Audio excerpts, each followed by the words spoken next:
ವೀಕ್ಷಕರೇ, ಹಲವಾರು ವರ್ಷಗಳ ಸ್ನೇಹವೊಂದು ಅನೈತಿಕ ಸಂಬಂಧ ಕುಡಿತದ ಅಮಲಿನಲ್ಲಿ ಬಲಿ ತೆಗೆದುಕೊಂಡಿದೆ. ಸ್ನೇಹಿತ ಬಸಯ್ಯ ಮಠಪತಿ ಹೆಣವಾಗಿ ಹೋಗಿದ್ದ. ಮರುದಿನ ಬೆಳಗ್ಗೆ ಬಸಯ್ಯ ಮಠಪತಿ ದೇಹ ಕತ್ತು ಬಿಗಿದು ಕೊಲೆಯಾದ ಸ್ಥಿತಿಯಲ್ಲಿ ಸಿಕ್ಕಿತ್ತು. ಅಮ್ಮ 9 ತಿಂಗಳು ತನ್ನ ಗರ್ಭದಲ್ಲಿ ಹೊತ್ತುಕೊಂಡು ಕಾಳಜಿ ಮಾಡಿ ಬೆಳೆಸಿ ಆಡಿಸಿ ಸರಿಯಾದ ದಾರಿಯಲ್ಲಿ ಬುದ್ಧಿ ಮಾತು ಹೇಳುವ. ಆದ್ರೆ ಕೆಲವರಿಗೆ ಅಪ್ಪ ಅಮ್ಮನ ಬೆಲೆ ಗೊತ್ತಿರಲ್ಲ ಬಿಡಿ. ನಾವು ಮಾಡುವ ಕೆಲವೊಂದು ತಪ್ಪುಗಳು ನಮಗೆ ಗೊತ್ತೇ ಆಗಲ್ಲ. ನಾವು ಫ್ರೆಂಡ್ಸ್ ಅಂತ ಹಚ್ಕೊಂಡ್ ಬಿಡ್ತೇವೆ, ಆದ್ರೆ ಅವರ ಬಗ್ಗೆ ನಮಗೆ ಏನು ಗೊತ್ತಿರಲ್ಲ. ಕೊಲೆಗೂ ಮುನ್ನ ಇಬ್ಬರು ನಶೆಯಲ್ಲಿ ನಡೆದುಕೊಂಡ ಹೋದ ದೃಶ್ಯ ಬಟ್ಟೆ ಅಂಗಡಿ ಸಿಸಿ ಕ್ಯಾಮೆರಾದಲ್ಲಿ ಸೆರೆಯಾಗಿತ್ತು. ಸ್ಪೀಡ್ ಪ್ಲಸ್ ಕರ್ನಾಟಕ ವಿಶೇಷ ಕಾರ್ಯಕ್ರಮಕ್ಕೆ ಸ್ವಾಗತ. ನಾನು ಹರೀಶ್ ಅಜ್ಜಪ್ಪ. ಅಮ್ಮ ಅಂದ್ರೆ ಪ್ರಾಣ, ಅಮ್ಮ ಅಂದ್ರೆ ಜೀವ, ಅಮ್ಮ ಅಂದರೆ ಪ್ರಪಂಚ, ಅಮ್ಮ ಅಂದ್ರೆ ವಾತ್ಸಲ್ಯ. ಹೀಗೆ ಅಮ್ಮ ಅಂದ್ರೆ ಯಾರಿಗೆಲ್ಲ ಇಷ್ಟ ಇಲ್ಲ ಹೇಳಿ? ಅಮ್ಮ ಅಂದರೆ ಮಕ್ಕಳಿಗೆ, ಅದು ಹೆಚ್ಚಾಗಿ ಗಂಡು ಮಕ್ಕಳಿಗೆ ಎಲ್ಲಿಲ್ಲದ ಪ್ರೀತಿ, ಎಲ್ಲಿಲ್ಲದ ಕಾಳಜಿ. ಅಮ್ಮನನ್ನ ತನ್ನ ಪ್ರಾಣಕ್ಕಿಂತ ಹೆಚ್ಚಾಗಿ ಪ್ರೀತಿಸುವವರು. ಯಾಕಂದ್ರೆ ಅಮ್ಮ 9 ತಿಂಗಳು ತನ್ನ ಗರ್ಭದಲ್ಲಿ ಹೊತ್ತುಕೊಂಡು ಕಾಳಜಿ ಮಾಡಿ ಬೆಳೆಸಿ ಆಡಿಸಿ ಸರಿಯಾದ ದಾರಿಯಲ್ಲಿ ಬುದ್ಧಿ ಮಾತು ಹೇಳುವವಳು. ಆದರೆ ಕೆಲವರಿಗೆ ಅಪ್ಪ ಅಮ್ಮನ ಬೆಲೆ ಗೊತ್ತಿರಲ್ಲ ಬಿಡಿ. ನಾವು ಮಾಡುವ ಕೆಲವೊಂದು ತಪ್ಪುಗಳು ನಮಗೆ ಗೊತ್ತೇ ಆಗಲ್ಲ. ನಾವು ಫ್ರೆಂಡ್ಸ್ ಅಂತ ಹಚ್ಕೊಂಡು ಬಿಡ್ತೇವೆ, ಆದರೆ ಅವರ ಬಗ್ಗೆ ನಮಗೆ ಏನು ಗೊತ್ತಿರಲ್ಲ. ಆತ ನನಗೇನು ಆಗಬೇಕು ಅನ್ನೋ ಪರಿಜ್ಞಾನವೂ ಕೂಡ ನಮಗಿರಲ್ಲ. ಯಾಕಂದ್ರೆ ನಾವು ಆತನನ್ನ ಮನಸ್ಸಿನ ಹತ್ತಿರಕ್ಕೆ ಬಿಟ್ಟುಕೊಂಡದ್ದಲ್ಲದೆ ಮನೆಯವರೆಗೂ ಕರೆದುಕೊಂಡು ಹೋಗಿರುತ್ತೇವೆ. ಯಾಕಂದ್ರೆ ಅಷ್ಟು ನಾವು ಆತನನ್ನ ನಂಬಿರುತ್ತೇವೆ. ಆದರೆ ಅವನು ಸರಿಯಾಗೇ ಇಟ್ಟಿರ್ತಾನೆ. ಈಗ ಅದೇ ರೀತಿಯಲ್ಲಿ ಇಲ್ಲೊಂದು ಸ್ಟೋರಿ ಹೇಳ್ತೇವೆ, ಕೇಳಿ ವೀಕ್ಷಕರೇ. ಹಲವಾರು ವರ್ಷಗಳ ಸ್ನೇಹವೊಂದು ಅನೈತಿಕ ಸಂಬಂಧ ಕುಡಿತದ ಅಮಲಿನಲ್ಲಿ ಬಲಿ ತೆಗೆದುಕೊಂಡಿದೆ. ಬಾಗಲಕೋಟೆ ಜಿಲ್ಲೆ ಬಿಳಗಿ ತಾಲೂಕಿನ ಗಲಗಳಿ ಗ್ರಾಮದಲ್ಲಿ ನಡೆದ ರಹಸ್ಯ ಕೊಲೆ ಪ್ರಕರಣವೊಂದನ್ನು ಪೊಲೀಸರು ಕೊನೆಗೂ ಸಿನಿಮೆಯ ರೀತಿಯಲ್ಲಿ ಬಯಲಿಗೆಳೆದಿದ್ದಾರೆ.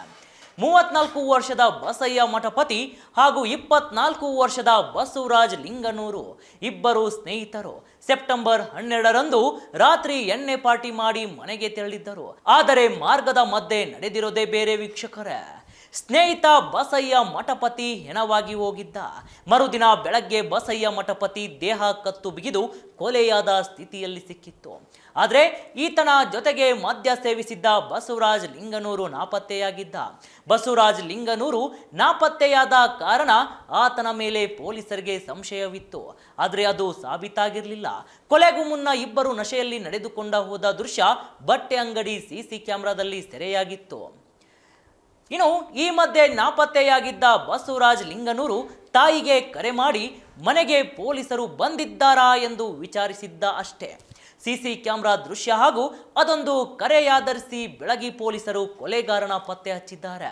ಬಸವರಾಜ್ ಲಿಂಗನೂರನೇ ಕೊಲೆ ಆರೋಪಿಯಾಗಿದ್ದ. ಅಷ್ಟೇ ಅಲ್ಲ, ಈ ಇಬ್ಬರು ಸ್ನೇಹಿತರ ಮಧ್ಯೆ 10 ವರ್ಷ ಅಂತರವಿತ್ತು. ಆದರೂ ಕೂಡ ಸ್ನೇಹವಿತ್ತು. ಇವರಿಬ್ಬರ ಜೊತೆ ಇನ್ನೊಬ್ಬ ಸ್ನೇಹಿತ ಸೇರಿ ಒಟ್ಟು 3 ಜನ ಅಂದು ಊರ ಹೊರಗೆ ಸಾರಾಯಿ ಕುಡಿಯಲು ಹೋಗಿದ್ದರು. ಅಲ್ಲೂ ಬಸಯ್ಯ ಹಾಗೂ ಲಿಂಗನೂರು ಇಬ್ಬರ ಮಧ್ಯೆ ಗಲಾಟೆಯಾಗಿದೆ. ಇನ್ನೊಬ್ಬ ಸ್ನೇಹಿತ ಗಲಾಟೆ ಬಿಡಿಸಿ ಕಳಿಸಿದ್ದಾನೆ. ನಂತರ ಇಬ್ಬರು ಸೇರಿ ಬಸಯ್ಯ ಮಠಪತಿಯ ಯಾರೂ ವಾಸವಿರದ ಮನೆಗೆ ಬಂದು ಪುನಃ ಗಲಾಟೆ ಮಾಡಿದ್ದಾರೆ. ಆಗ ಟವಲ್ನಿಂದ ಬಿಗಿದು ಬಸಯ್ಯನನ್ನ ಬಸವರಾಜ್ ಲಿಂಗನೂರು ಕೊಲೆ ಮಾಡಿದ್ದಾನೆ.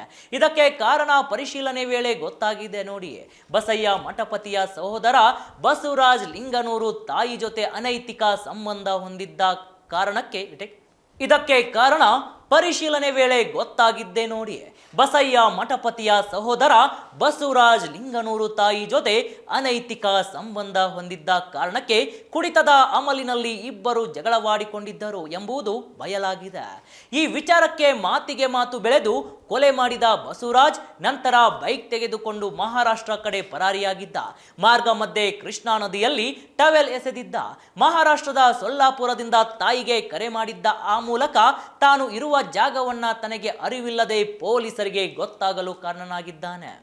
ಏನೇ ಹೇಳಿ ವೀಕ್ಷಕರೇ, ಜೊತೆಯಲ್ಲಿ ಇದ್ದು ಬೆನ್ನಿಗೆ ಚೂರಿ ಹಾಕೋದಂದ್ರೆ ಇದೆ ಅನಿಸುತ್ತೆ. ಗೆಳೆಯ ಅಂತ ನಂಬಿದ್ದಕ್ಕೆ ಸರಿಯಾಗಿ ಇಟ್ಟಿದ್ದಾನೆ ಅಂತ ಹೇಳಿದ್ರೆ ತಪ್ಪಾಗಲ್ಲ ಬಿಡಿ. ಒಟ್ಟಾರೆಯಾಗಿ ಯಾರನ್ನಾದ್ರೂ ನಂಬುವ ಮೂಲಕ ಮೊದಲು ಆತನ ಬಗ್ಗೆ ತಿಳಿದುಕೊಳ್ಳುವುದು ಉತ್ತಮ ಅಂತ ಹೇಳ್ತಾ ಕಾರ್ಯಕ್ರಮವನ್ನ ಮುಗಿಸ್ತಾ ಇದ್ದೇನೆ. ನೋಡ್ತಾ ಇರಿ ಸ್ಪೀಡ್ ಪ್ಲಸ್ ಕರ್ನಾಟಕ, ನಿಮ್ಮಿಂದ ನಿಮಗಾಗಿ ನಿಮಗೋಸ್ಕರ.